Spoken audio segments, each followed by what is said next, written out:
ये आकाशवाणी है। अब आप निखिल कुमार से समाचार सुनिए।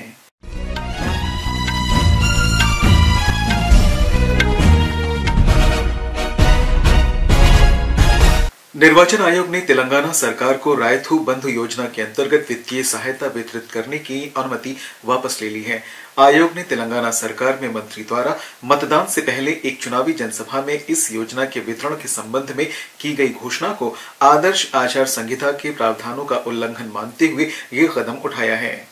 आयोग ने अपनी जांच में पाया है कि चुनाव में भारत राष्ट्र समिति के उम्मीदवार और तेलंगाना के मौजूदा वित्त मंत्री टी हरीश राव ने रायथू बंधु योजना के वितरण की तारीख से एक निश्चित समय पहले बयान देकर न केवल आदर्श आचार संहिता के प्रावधानों का उल्लंघन किया है, बल्कि उन्होंने योजना के तहत वितरण को प्रचारित करके निर्धारित शर्तों का भी उल्लंघन किया है।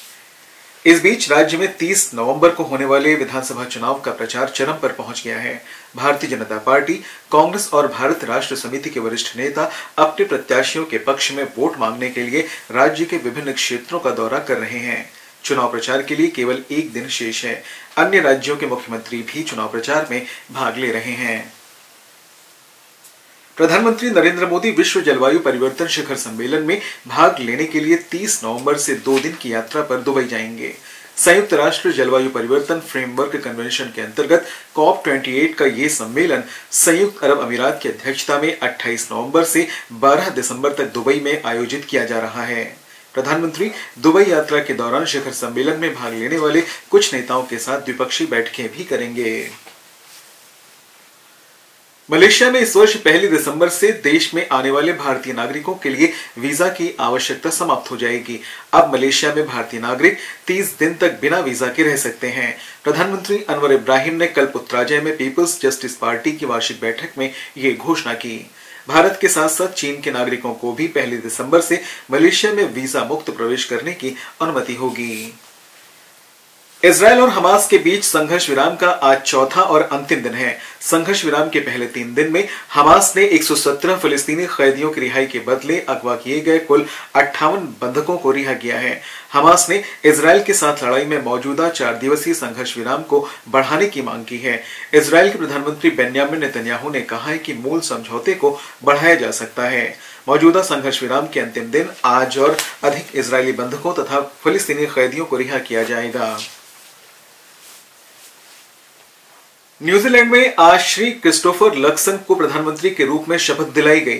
गवर्नर जनरल सिंडी कीरो ने शपथ ग्रहण समारोह की अध्यक्षता की। पिछले महीने हुए चुनाव के बाद श्री लक्सन की पार्टी और 2 छोटी पार्टियों के बीच शुक्रवार को उनके नेतृत्व में गठबंधन बना है। गठबंधन के समझौते के अंतर्गत श्री लक्सन ने सार्वजनिक सेवाओं में 6.5% की कटौती सहित कर कटौती और सरकारी अधिकारियों में कमी करने का वायदा किया है। आयरिश लेखक पॉल विंच को 2023 का बुकर पुरस्कार दिया गया है। लंदन में एक समारोह में लंदन स्थित भारतीय मूल की लेखिका चेतना मारू के पहले उपन्यास वेस्टर्न लेन को पीछे छोड़ते हुए पॉल लिंच ने अपने उपन्यास प्रॉफिट सॉन्ग के लिए 2023 का बुकर पुरस्कार जीता है।